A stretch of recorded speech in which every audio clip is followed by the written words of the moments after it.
Hey, I'm Emma. Welcome to Emma's Betrayal Stories now. Before we start, go grab a snack and get comfortable for a bit. These stories aren't rushed. They're the kind you sit with. Today's story comes with an update and my own personal opinions throughout the story.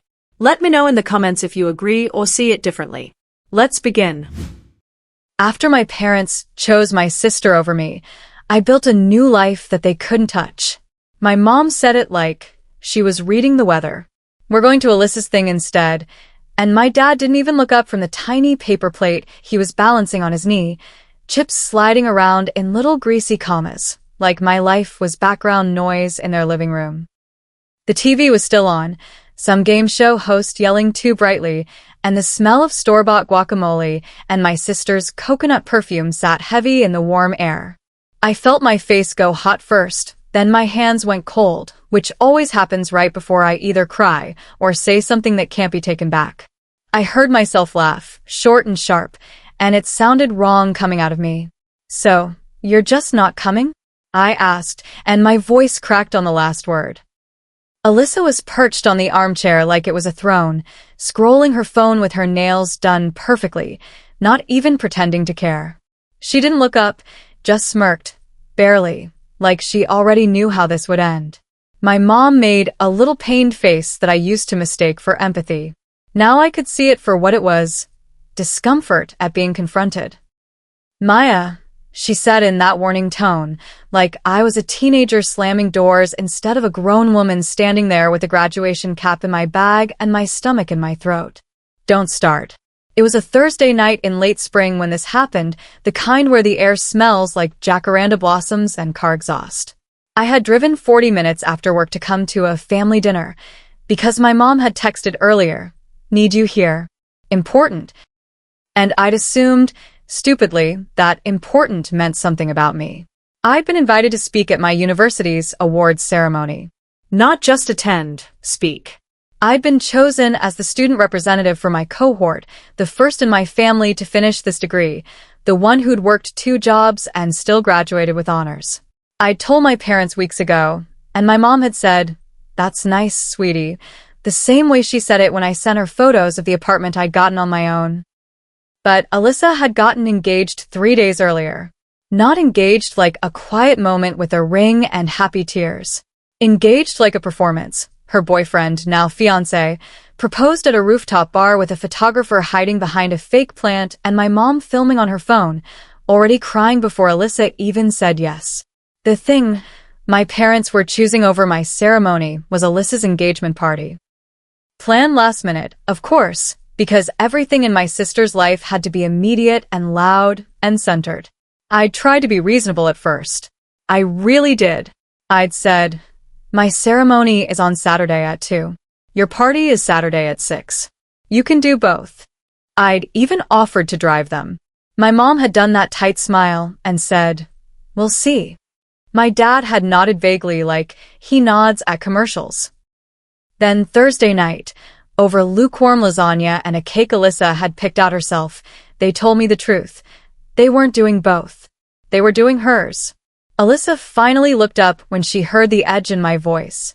"It's not a big deal," she said, chewing a grape like she was bored. "You're graduating. People graduate every day." Is zegt de Heer. "People get engaged every day," I said. She rolled her eyes. "Don't be bitter." My dad sighed like I was the one causing the problem. "Maya, your sister's been through a lot," he said. That line made something snap inside me because it was always that line.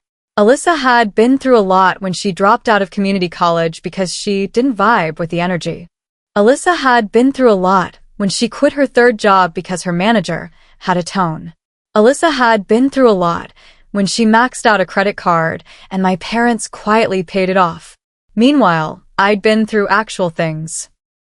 Like working the overnight shift at a grocery store while taking morning classes and coming home to a studio apartment so small I could touch the stove and the bed at the same time, and no one called that a lot. They called it your choice. I put my fork down so carefully it barely clinked. "Okay," I said, and my voice was eerily calm, which made my mom blink like she didn't recognize me. "So, just to be clear, You are choosing Alyssa's engagement party over my graduation ceremony. My mom exhaled, relieved that I'd made it sound simple. Yes, she said. We already promised her. Alyssa's mouth curled, victorious. My dad finally looked up, eyes tired. We'll celebrate you later, he said. Later, I repeated, and my throat tightened. Like when? My mom waved her hand. Dinner. Something. We'll do something. I could feel my heartbeat in my fingertips. My vision did that weird sharp thing, like everything got too bright. I stood up slowly, chair scraping the tile. Alyssa watched me like she was waiting for a show. My mom's eyes narrowed. Don't be dramatic. I looked at her, really looked.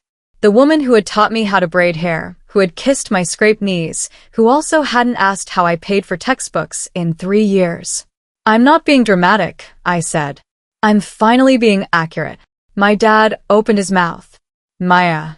No, I said, and my voice shook now. I've been making myself smaller in this family for so long I forgot what I actually look like. And I'm done. Alyssa scoffed. Oh my God, here we go. I grabbed my bag from the floor. My graduation cap was inside, folded in tissue paper, because I'd been weirdly superstitious about it. I felt the edge of it through the fabric, and it made me want to cry right there, in front of them, which would have been the exact reaction Alyssa wanted. My mom stood too, face flushed. So you're going to punish us? She demanded. For supporting your sister? For ignoring me? I said, and my voice broke on the last 2 words. My dad rubbed his forehead like he had a headache. We're not ignoring you. Yes, you are, I said. You just don't call it that because it sounds bad out loud. I left before my mom could respond. I walked out into the night with my keys shaking in my hand and sat in my car for a full minute with my forehead pressed to the steering wheel, breathing like I'd just sprinted. Through the windshield, I could see their living room window, warm light, silhouettes moving like nothing had happened. Like I wasn't a person, just a momentary inconvenience. I went to my graduation alone. And here's the part that still feels surreal to type. It was one of the best days of my life. I sat in the auditorium surrounded by strangers' families, the air smelling like perfume and flowers and hot paper programs. When they called my name, I stood up and my knees wobbled, and for a second I felt this sharp ache because there was no familiar face in the crowd. No mom guarding. No dad holding up a phone. But then I looked down at the stage, at the dean smiling at me like I mattered, and something steadier filled the empty space. Afterward, my best friend Tessa drove in from 2 hours away with a bouquet of sunflowers and a cheap bottle of champagne and a card that said, in messy handwriting, I see you. We took photos in front of the campus sign, my tassel crooked, mascara smudged from happy crying, and we ate tacos on the curb because all the restaurants were full. She asked if I wanted to call my parents, and I said no. Not because I was trying to punish them. Because I wanted my joy to be unaccompanied by their absence. My parents didn't call me that night. Or the next morning. The first text I got from my mom was 2 days later. Hope your graduation was nice. We're busy this week, but maybe dinner next weekend? I stared at my phone until the words blurred. It wasn't that she didn't come. It was that she didn't even realize what she'd done was cruel. Hope it was nice sounded like she was talking about a new restaurant she hadn't tried. That was the beginning of the end for me, emotionally. Not a dramatic, I'm cutting you off speech. Just a slow internal clicking into place. Oh, this is who they are. This is what they will always do. And I don't have to keep offering my life up for their approval like it's a plate they can choose to eat from or not. I stopped initiating calls. I stopped driving out for random family dinners. When my mom texted, I replied politely, briefly. Alyssa didn't notice at first. She never noticed anything unless it affected her. But my parents did. Not because they missed me really, but because the rhythm of their lives had changed. I was no longer the reliable background character. In the months that followed, I got my first real job in my field. Then a better one. I moved into a brighter apartment with plants that didn't die because I wasn't constantly stressed. I started therapy because I realized I'd been living like I was auditioning for love. I made friends who didn't treat my achievements like inconveniences. I learned how to sit in silence, without feeling like I needed to fill it with service. A year after that Thursday night, my company promoted me into a leadership role. It came with a raise that made my hands shake when I saw the number, the kind of raise that changes how you breathe. My manager told me I'd earned it, that I had a natural authority, and I went into the bathroom afterward and cried quietly into a paper towel because no one had ever described me that way in my own home. I didn't tell my family. Not because I wanted revenge, but because I wanted to see what would happen if I stopped feeding them access to my life. What happened was this. They didn't notice. Not until Alyssa's wedding planning became a disaster. Alyssa's fiancé turned out to be exactly the kind of guy who proposes with a photographer but disappears when it's time to pay deposits. Suddenly, my mom was calling me more. My dad was texting, "Hey kiddo." Alyssa, who hadn't asked me a single question about my life in a year, sent me a message that started with, "Hey stranger," like we were casual friends. "Hey stranger." So quick question. I didn't even open it right away. I sat on my couch, staring at the notification, feeling that old familiar dread crawl up my spine. I opened it eventually. She wanted money. Not for something desperate like medical bills. For wedding upgrades. Because my parents couldn't cover everything, and Alyssa deserved her dream day. I replied with one sentence. "I'm not contributing to your wedding." The typing bubble appeared immediately. "What do you mean? You can afford it." There it was. They didn't know my promotion, but Alyssa had somehow sniffed out that my life was better. Maybe through social media. Maybe through Cass, one of her friends who still followed me and watched my stories like surveillance. Alyssa's tone was the same as always, entitled, amused, like I was being silly. I wrote, "I'm happy for you, but you're not entitled to my money." Then my mom called. I didn't answer. My phone rang again. And again. Then my dad called. Then a text from my mom. "Please don't do this. We're family." I stared at the words "we're family" and thought about sitting alone in an auditorium while my sister's engagement party played out on Instagram. I finally answered on the fourth call because some part of me still wanted to believe I could explain this, like if I arranged the right words they would suddenly understand. My mom didn't say hi. She went straight to it. "Are you seriously refusing to help your sister?" "I'm refusing to be treated like an idiot," I said. "She's your sister," my mom snapped. "And I'm her daughter," I said, and my voice shook. "Where was that energy when you chose her over me?" There was a silence, thick and uncomfortable. My mom inhaled sharply. "We are not doing this again." "Of course you don't want to," I said. "Because it makes you look bad." My dad's voice came on the line, quieter. "Maya, just help her a little. It would mean a lot." "To who?" I asked. "To her? Or to you, so you don't have to feel guilty for the first time in your life?" My mom made it sound like she'd been slapped. "Guilty," she repeated. "So you want us to grovel?" "No," I said. "I wanted you to show up. You didn't. Now I'm showing up for myself." My mom's voice turned icy. "If you do this," she said, "don't expect us to be there for you." I actually laughed. This time it wasn't sharp, it was hollow. "You haven't been," I said. And that's where I ended the call. I blocked Alyssa for a week because I couldn't deal with the flood of messages. She sent paragraphs accusing me of being jealous. My mom sent guilt bombs disguised as concern. My dad sent one text that just said, "Please."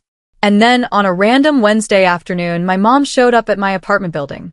I saw her through the glass lobby doors, standing there with her purse clutched tight, like she was about to walk into a courtroom. My stomach dropped so hard I felt nauseous. I didn't buzz her in. I just stood behind the glass for a second, looking at her like she was a stranger, because in some ways she was. She pressed the call button again. Then she put her forehead against the glass and closed her eyes like she was exhausted. I opened the door. "Maya," she breathed, relief rushing into her voice like she'd been holding it. Thank God. I didn't hug her. I stepped aside so she could walk in, then kept my arms crossed like a shield. "What are you doing here?" I asked. She looked up at me, eyes glossy. "We need to talk," she said. And I knew, with that awful certainty you get when you've lived with people's patterns your whole life, that this wasn't about understanding me. This was about control. I let her ride the elevator up with me in silence, the hum loud in the small space. She kept glancing at the certificate on my wall visible through my open apartment door, at the clean furniture, the framed photos of me and friends, the life that didn't include them. Her eyes looked confused, like she'd expected me to still be struggling. She stepped inside and whispered, almost to herself, "You're really doing okay." I shut the door behind her and said, "Say what you came to say." She turned, and her face hardened like she was putting on armor. "Alyssa is devastated," she began. I felt my jaw tighten. "Of course she is," I said. "She didn't get what she wanted." My mom flinched, then lifted her chin. "Your sister is getting married. This is supposed to be a happy time, and you're making it about yourself." Ist zegt de Heer. "You made my graduation about Alyssa," I said quietly. "So, I guess we're even." Her lips parted, and for a moment she looked stunned. Like, she genuinely hadn't expected me to say it out loud to her face in my own home. She took a step toward me, voice rising. "You are being selfish." And that's where I'm going to pause, because that moment, the exact moment she called me selfish in my own apartment, with my own life humming around us like proof, was the moment I realized this wasn't just about Alyssa's wedding. It was about whether I was going to keep letting them rewrite reality until I disappeared. Okay, I'm going to step out of story mode for a second, because even writing this makes my blood pressure rise. My mom showing up at my building is the part that really makes my skin crawl, not because she's some monster, but because she still thinks access to me is something she can demand if she uses enough emotion. That forehead on the glass move? It's dramatic. It's designed to make me feel like the villain. My mom has always been very good at making her feelings the loudest thing in the room, so everyone else has to tiptoe around them. Alyssa is the easier one to judge, because she's openly entitled. She doesn't even try to mask it. She genuinely believes other people exist to cushion her life. She calls it support. It's not support when it's coerced. It's a shakedown with family branding. My dad is the hardest for me, because he's not loud. He's not cruel in a sharp way. He's just absent when it matters. He always wants peace, which really means he wants me to swallow my feelings so the house stays quiet. His please text is his whole personality. Soft pressure with no accountability. And me? I'm noticing how much I still want them to understand, which is honestly embarrassing. I don't even want their money or their approval anymore, but some part of me still wants the fantasy version of them. The parents who would have shown up, the sister who would have said, "I'm proud of you." I'm grieving people who don't exist. That's the real mess. Update. So after I wrote the part above in my notes, because yes, I draft things when I'm too emotional to talk to actual humans, the situation with my mom in my apartment got worse before it got better. When she called me selfish, it didn't come out as a wild insult. It came out like a diagnosis, like she was naming a flaw she'd finally uncovered. I took a slow breath and said, "Explain to me how I'm selfish." My mom's eyes flashed. "You're punishing your sister," she said. "You know she doesn't have a lot right now." "She has you," I said. "She always has you." "That's different." My mom snapped immediately, which told me everything. She didn't even hear herself. I kept my voice steady because I could feel the old pattern trying to drag me in, me raising my voice, her crying, my dad calling to calm everyone down, Alyssa texting to call me dramatic. I didn't want to play my role anymore. "What did you come here for?" I asked. My mom pressed her lips together. "We need help with the deposits," she said finally. "The venue is threatening to cancel. And Alyssa is." "No," I said. Her eyes widened like she genuinely hadn't considered that I could say no to her face. "Maya," she warned. "I'm not paying for Alyssa's wedding," I repeated. "And I'm not discussing it." My mom's cheeks reddened. "After everything we've done for you?" I felt something cold and clear click into place. "Name one thing," I said. "Name one thing you've done for me as an adult that wasn't also convenient for you." My mom stared at me, mouth opening, closing. She looked around my apartment again, like she could find evidence. We raised you, she said finally, and it sounded weak even to her. You raised me, I said, and you raised Alyssa like she was the sun. My mom's eyes filled with tears, and for a second my stomach twisted because the reflex to comfort her is deep. But then she did what she always does when she's losing. She escalated. You've always resented her, she said. You've always been jealous. I actually laughed, and it startled both of us. Jealous of what? I asked. Of being allowed to fail without consequences? Of being celebrated for existing? My mom's tears fell. She wiped them with the back of her hand, angry. We didn't come to your graduation because it wasn't as important, she said suddenly, and it was like she ripped a curtain down without realizing it. Alyssa was getting engaged. That was a once-in-a-lifetime moment. The room went very still. I felt my heart thump hard, like it was trying to punch its way out. So my graduation wasn't once in a lifetime, I said quietly. My mom's face flickered with regret, but she didn't take it back. She just looked tired. You know what I mean, she muttered. No, I said. I think I know exactly what you mean. She stepped toward me, voice pleading now, shifting again. Maya, you're doing so well. You have this beautiful place. You have your career. Alyssa needs this. She needs something good. Ich zerrte her. Mom, I said, Alyssa doesn't need a bigger centerpiece. She needs to learn that other people aren't responsible for her happiness. My mom's shoulder stiffened. So you're just going to abandon your family, she said, spitting the word abandon like it was poison. I felt my eyes sting, but I didn't cry. You abandoned me emotionally for years, I said. I just stopped pretending it was normal. That's when my mom did something I didn't expect. She sat down on my couch like her legs had given out. She looked small for the first time in my life. I don't know how we got here, she whispered. And I almost softened. I almost walked over and sat beside her and tried to fix it like I always did. But then she added, very quietly, Alyssa will never forgive you for this. And I realized she wasn't grieving our relationship. She was warning me about Alyssa's feelings like they were the weather I needed to prepare for. So I said, then Alyssa can be mad. My mom snapped back up, anger returning. You think you're so strong now, she said bitterly. Look at you. You've got your little fancy job and your big city apartment, and you think you're better than us. There it was. Not guilt. Not sadness. Envy. I swallowed, throat tight. I don't think I'm better than you, I said. I think I'm done begging. My mom stood up abruptly, grabbing her purse. Fine, she said. If you want to live like you don't have a family, then don't come crying to us when you need one. I didn't yell. I didn't chase her. I just walked to the door and opened it. My hands were shaking, but my voice didn't. Okay, I said.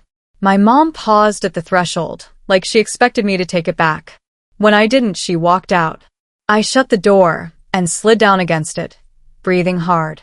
I stayed there for a long time, listening to my own apartment, my fridge humming, a neighbor's muffled music, the normal sounds of a life that belonged to me.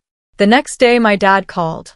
He started with, Your mother's very upset. I almost laughed again. Is she? I said. He sighed. Maya, could you just help a little? For peace. And I finally said the thing I'd never said to him before. Dad, I said, peace that requires me to shrink isn't peace. He was quiet. Then he said, You've changed. Yes, I said. Because I had to. He asked if we could meet for coffee. Just the two of us. I agreed, mostly because I wanted to see if my dad could be a person outside of my mom's shadow. We met at a small cafe near his work. He looked older than I remembered. More tired. He fidgeted with the sugar packets like he didn't know what to do with his hands. I didn't realize how much you were hurting, he said quietly. I stared at him. How? I asked. How did you not realize? He swallowed. Your mother, she has a way of making everything about Alyssa. I finished. He nodded, shame in his eyes. I should have stood up for you. I felt something in my chest soften. Just a fraction. Not forgiveness. Something like acknowledgement. Yes, I said. You should have. He looked at me, eyes wet. I'm sorry, he said. It wasn't perfect. It didn't fix years. But it was real, and that mattered. Then he asked, Are you cutting us off? I took a breath. I'm not cutting you off, I said carefully. I'm choosing what access you have. And if you keep choosing Alyssa over me, you'll keep losing pieces of me until there's nothing left. He nodded slowly, like he was actually listening. That weekend, Alyssa texted me from a new number. You're ruining my wedding. Mom is crying every day. I hope you're happy. I stared at the message for a while. Then I typed back. I'm not responsible for your wedding. I'm not responsible for Mom's emotions. I'm responsible for my life. She immediately replied.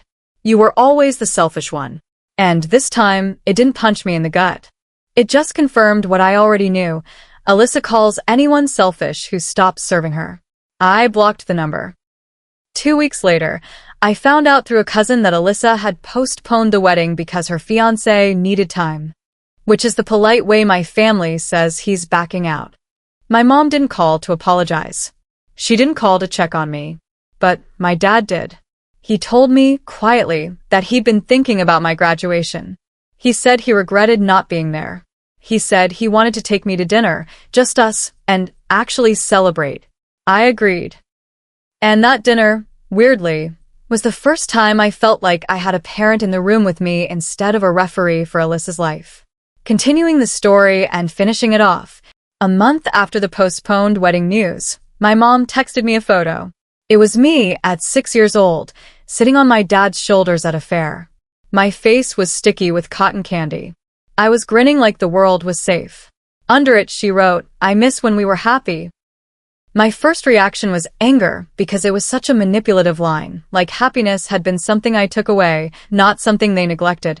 But then I read it again and felt something else too. Loneliness. My mom didn't know how to say, I don't know how to be close to you unless you're compliant. So she sent a photo and called it longing. I didn't ignore it. I didn't explode. I replied, I miss feeling valued. She didn't respond for hours. Then later that night, I did value you. I stared at my screen. My fingers hovered over 1,000 possible replies. I could have sent a list. I could have sent receipts. I could have written a novel. Instead, I typed, then show it. Not with words, with actions. The next Saturday, my mom showed up at my place again. This time, she texted first. Can I come by? I won't stay long. I didn't let myself get hopeful, but I said yes. When she arrived, she didn't barge in like before. She stood at the doorway holding a small bakery box. I brought those lemon cookies you like, she said, awkward. I took the box. Thanks, I said. We sat at my kitchen table. She looked around like she was seeing my life for the first time, not just the furniture, but the quiet, the steadiness, the fact that my home didn't revolve around her mood. I talked to your father, she said finally, voice small. He told me what he said to you. My stomach tightened. Okay. My mom swallowed. I didn't realize, she stopped. Started again. I didn't realize how much I made you feel second. I didn't respond immediately because I didn't trust it. It sounded like something she'd practiced. But her hands were trembling slightly, and my mom doesn't like showing weakness. She hates it. I'm not saying I can fix everything, she added quickly, defensive reflex flaring. But I can see it now. With Alyssa. Her mouth tightened on my sister's name like it tasted bitter. I did a lot for her. Yes, I said quietly. You did. She looked at me, eyes shiny. And you didn't ask for things, she said. You were always fine. That sentence hit me harder than all the fighting. Because it was true, and it was exactly the problem. I'd been fine, because I learned early that neediness didn't get rewarded in our house. Alyssa's needs were allowed. Mine were invisible. I wasn't fine, I said. I was just quiet. My mom nodded slowly, tears slipping down. She wiped them fast like she was annoyed at herself. I'm sorry, she said, and it sounded rough, like the word didn't fit her mouth. I felt my throat tighten. I didn't forgive her on the spot. I didn't hug her. I just sat there, breathing, letting the apology exist without rushing to make it comfortable. Then she said, almost in a whisper, Alyssa's fiancé left. I blinked. Left. My mom nodded once, face stiff with humiliation. He said he couldn't handle the pressure, that Alyssa was too much. She exhaled. She's blaming everyone. She blames you. I almost laughed, but it came out more like a sigh. Of course she does. My mom looked down at her hands. I don't know what to do with her, she admitted. And that was the first honest thing she'd said about Alyssa in my entire life. I leaned back slightly. You stopped saving her, I said. That's what you do. My mom flinched like I'd suggested something impossible. I'm not saying abandon her, I added. I'm saying let her feel consequences. Let her learn. You can't keep cushioning her life and then wonder why she can't stand on her own. My mom nodded, eyes distant, like she was trying to picture a world where Alyssa wasn't the center. Before she left, she placed a hand on my table, not touching me, just close. I don't want to lose you, she said. I looked at her. Then stop choosing her at my expense, I replied. She nodded again, and this time she didn't argue. After she left, I sat alone in my kitchen, staring at the lemon cookies like they were symbolic of something bigger than sugar and flour. My chest felt strange, heavy, but not hopeless. A week later, my mom called me and asked if I'd like to come to dinner. Just me and her and my dad. No, Elise. I went. It wasn't a movie moment. No one cried dramatically. We ate chicken and talked about my job, and my dad asked real questions. My mom listened more than she spoke. There were awkward silences where old habits tried to reassert themselves, but the night didn't implode. When I left, my mom hugged me. It was stiff at first, then it softened. I felt her breathe out against my shoulder, like she'd been holding her breath for years. Alyssa, for the record, didn't magically become a better person. She sent a message through my cousin calling me cold and vindictive. I didn't respond. I didn't need to. Alyssa can tell whatever story she wants about me. I'm not living inside it anymore. My new life, the one they couldn't touch, wasn't built out of revenge. It was built out of the quiet choice, over and over, to stop begging for crumbs at a table where I'd never been served fairly. All right, here's my honest, slightly petty, very entertained by the audacity take on everyone involved. Alyssa is the kind of person who thinks love is measured by how much people sacrifice for her. She's not just entitled, she's professionally entitled. Olympic level. If you say no, she doesn't hear boundary, she hears attack. And the way she dismissed your graduation with people graduate every day tells me she's been trained, by your parents, to treat your milestones as background props. Alyssa didn't become like this in a vacuum, but she's also old enough to stop acting like the world is her personal customer service line. If your sister has a talent, it's making other people responsible for her feelings. I'm not wishing her misery, but I am wishing her the extremely character-building experience of consequences. Your mom is complicated in the most exhausting way. She's not a cartoon villain. She's the kind of parent who genuinely believes she's keeping the family together while quietly deciding which child gets centered. She uses guilt like a universal remote control. Press the right button and Maya stops being a person and starts being manageable. The forehead-to-glass performance? That was manipulative, full stop. But here's the twist. When she finally started to see it, you could tell it shook her. Her envy line about your fancy job and big city apartment was ugly, but at least it was honest. That honesty is the only crack where change can happen. Your dad is the softest knife. He doesn't cut with screaming, he cuts with absence. He wants peace so badly he'll trade your emotional safety for it and then call it keeping things calm. But I will give him this. He showed up to coffee, he apologized, and he didn't immediately turn it into, but your mother.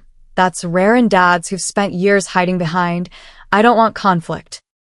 He's not off the hook, but he took a step toward adulthood in that conversation. And you? You did the hardest, most unglamorous thing. You stopped negotiating your worth with people who benefited from you being small. You didn't explode in the way they could dismiss. You didn't fund the wedding to buy temporary love. You built a life that didn't require their permission, and the funniest part is, you didn't even need a grand revenge moment. Your success wasn't the weapon. Your boundaries were. That's the kind of major way that actually lasts.